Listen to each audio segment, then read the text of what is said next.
Sengitnya pertarungan aplikasi ride hailing di Asia Tenggara ini membuat Uber tersingkir pada Maret lalu, menyisakan Gojek dan Grab berperang habis-habisan demi menjadi penguasa regional di kawasan Asia Tenggara. Indonesia dengan penduduk lebih dari 260 juta dari total 650 juta populasi Asia Tenggara menjadi medan pertarungan sengit. Pertarungan utama dua raksasa ini bak perang Kurusetra di kitab Mahabharata ya, sangat seru pertarungannya dan juga ini adalah klimaks bisa kita katakan. Kami ulas dalam Gojek versus Grab, siapa terkuat di ASEAN. Nah, ini dia satu hal yang menarik dari sengitnya persaingan antara Gojek dengan Grab ini adalah dua foundernya yang jebolan Harvard. Pendiri Gojek Nadiem Makarim dan pendiri Grab Anthony Tan ini sama-sama menuntut ilmu di Harvard pada tahun 2009 hingga 2011 dan mengantongi gelar MBA dari kampus prestisius ini. Nadiem Makarim mendirikan Gojek di tahun 2010. Pada saat itu masih sebagai perusahaan layanan pesan jasa ojek lewat telepon, belum ada aplikasinya. Kemudian baru pada diluncurkan aplikasinya ini pada tahun 2015. Sedangkan Anthony Tan ini memulai Grab dari Malaysia dengan nama MyTaxi, aplikasi pesan taksi pada tahun 2011 sebelum kemudian berubah namanya menjadi Grab. Kita lihat secara valuasi Grab masih memimpin. Grab akan mengakhiri tahun 2018 ini dengan pendanaan baru sebesar 3 miliar dolar Amerika Serikat atau kira-kira 43 triliun rupiah.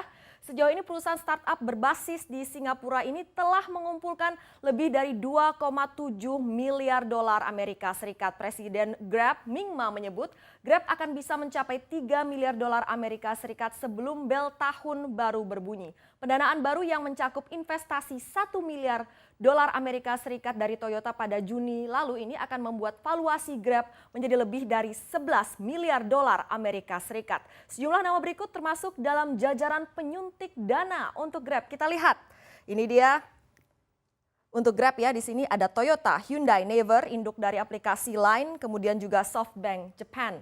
Kemudian ada Ping An Capital, TT Chuxing, kemudian Macquarie Capital, Lightspeed Venture Partners juga menjadi penyuntik dana untuk Grab dan tentunya sejumlah nama lain. Gojek juga tengah melaksanakan funding round yang terakhir ya. Salah satunya ini tahun ini dengan suntikan dana baru ini, sejumlah sumber menyebut valuasi Gojek menyentuh 9 hingga 10 miliar dolar Amerika Serikat maksud saya. Jika benar demikian, maka ucapan Menkominfo Rudiantara soal akan ada startup rintisan di Indonesia yang akan berstatus dekakorn dalam waktu dekat ini akan menjadi kenyataan, yaitu perusahaan startup atau rintisan yang bervaluasi 10 miliar dolar Amerika Serikat atau 153 triliun rupiah. Berikut adalah deretan nama yang menyuntikkan dana ke Gojek. Kita lihat ada Google, Tencent, JD, kemudian Meituan, Temasek, Warburg Pincus, KKR, Sequoia, Rakuten, dan masih banyak lain.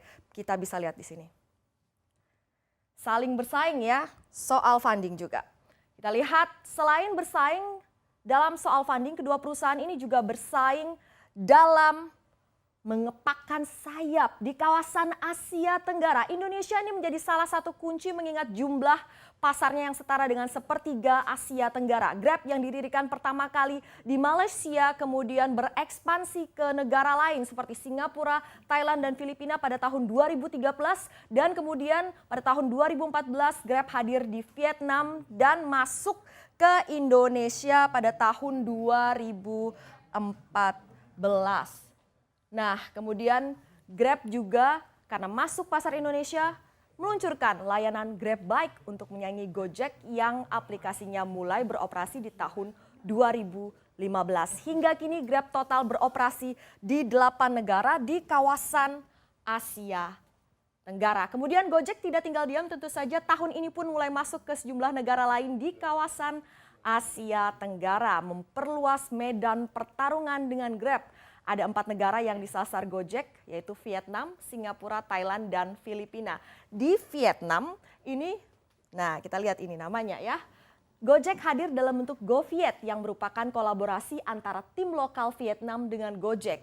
Peran Gojek di sini adalah untuk memberikan dukungan teknologi dan juga pendanaan atau investasi. Begitu juga di Thailand, layanan Gojek akan hadir dengan mengusung siasat pendekatan lokal seperti yang dilakukan Gojek di Vietnam. Nah, pada akhir November lalu, Gojek juga meluncurkan aplikasi versi beta di Singapura. Namanya tetap sama, Gojek. Di aplikasi Gojek versi Singapura ini tertulis nama Gojek tanpa dipisahkan oleh karakter dash dan juga tidak ada logo sepeda motor. Mungkin juga Anda memperhatikan akhir-akhir ini ada perubahan logo Gojek pada aplikasi Anda.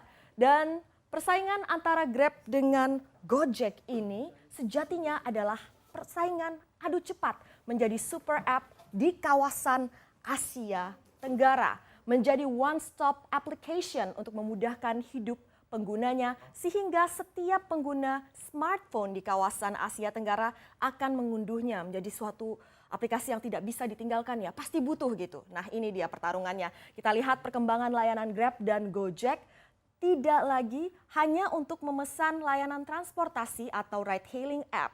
On-demand services ini menjadi strategi baik bagi Grab maupun juga Gojek, menjadi app yang dibutuhkan pengguna menyediakan berbagai layanan. Satu aplikasi sudah ada ya, misalnya untuk belanja kebutuhan sehari-hari. Gojek lewat aplikasi GoLive ini menawarkan berbagai macam on-demand services mulai dari jasa pijat, kemudian make up artis, jasa bersih-bersih hingga tahun ini. Dan juga Grab platform yaitu Grab pada tahun ini membuka Grab platform. API-nya ini dibuka untuk third party. Salah satunya yang bisa dinikmati pengguna dari hasil ini adalah berbelanja kebutuhan sehari-hari dengan layanan Happy Fresh di platform Grab. Itu kemudian solusi pembayaran juga bertarung di bidang ini, payment Gojek dengan GoPay, kemudian Grab dengan GrabPay sebelum bekerja sama dengan OVO. Gojek mencatatkan 108 juta app downloads dan mengklaim 50% diantaranya, artinya lebih dari 50 juta pengguna menggunakan GoPay. Sementara OVO membukukan 60 juta app downloads dan juga mengklaim sebagai pemain nomor 1 di bisnis ini. Sebelumnya di tahun 2017 untuk memperkuat layanan pembayarannya, Gojek mengakuisisi Kartuku, Mitrans, dan Mapan. Sedangkan Grab di tahun yang sama 2017 mengakuisisi Kudo. Saling bersaing terus ya. Kemudian Grab juga bekerja sama dengan bank dan fintech di Singapura, Vietnam, Malaysia, Singapura, dan Thailand untuk berinovasi di bidang payment. Kemudian finance services ini juga akan menjadi salah satu yang dilirik oleh Grab dan juga Gojek. Grab dengan menggandeng OVO berencana menyediakan sejumlah layanan keuangan seperti kredit mikro, asuransi, dan tabungan. Adapun Gojek juga akan masuk ke bisnis layanan keuangan dengan berpartner bersama di 3 perusahaan peer-to-peer lending, Findaya, Danacita, dan Aktivaku. Nah, kemudian venture capital ini tadi juga. Masing-masing mendirikan venture capital. Gojek dengan Go Venture, sedangkan Grab membangun Grab Ventures. Gojek menargetkan pendanaan untuk startup di Asia Tenggara yang mengedepankan kerjasama strategis bisnis dengan Gojek. Hingga saat ini Gojek setidaknya sudah berinvestasi di startup teknologi kesehatan, Halodoc, dan juga startup teknologi kesehatan Pasar Polis. Sementara Grab lewat Grab Ventures sudah berkomitmen investasi 3 triliun rupiah nilainya ke startup penyedia layanan tiket film, olahraga, dan event. Kemudian ada app namanya Minutes, ini adalah startup untuk pemesanan jasa cukur rambut dan juga sejasa yang menawarkan berbagai layanan juga. Nah di bidang konten ini Gojek juga masuk ke bisnis konten online berbasis video on demand seperti layanan Netflix. Nah Gojek pun juga merilis Go Studio yang memproduksi film untuk kemudian ditampilkan lewat GoPlay. Sedangkan Grab ini punya Grab Daily, saluran TV sehingga pengguna bisa menyaksikan video dari video YouTube di platform atau aplikasi Grab. Seperti ini kira-kira medan peperangan segala lini Grab dengan Gojek.